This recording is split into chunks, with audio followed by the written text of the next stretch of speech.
শুরু হয়ে গেছে সানডের ভেজ খাওয়া দাওয়া নিয়ে। ভেজ খেতে একেবারেই পছন্দ না, এই যে দেখে নাও তোমরা সেই মুখটা। হ্যাঁ, আর একটা মুখ দেখালাম না যেহেতু ও খালি গায়ে আছে। এখানে কি কি মেনুতে হয়েছে, মূলো শাক খাচ্ছে, আর এই লাউ আর মূলো দিয়ে হয়েছে, এই যে লাউ আর মূলো দিয়ে হয়েছে মটরের ডাল। এখানে পনিরটা একটু অন্যরকম স্টাইলে করা হয়েছে, বাদাম এগুলো বেটে। আর এই যে উচ্ছে সিদ্ধ, শশা, লেবু তো আমাদের মাস্ট।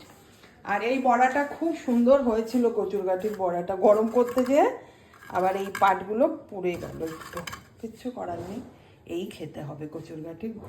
এই যে বড়াটা পুরো মুচমুচ করছে, হ্যাঁ তো এই দেখো একদম মুচমুচ করছে, কিন্তু এক সাইডে দিয়ে ভাতগুলো বাড়তে গেছি চাপ করে ধরে নিয়েছে, হিটটা বেশি লেগে গেছে।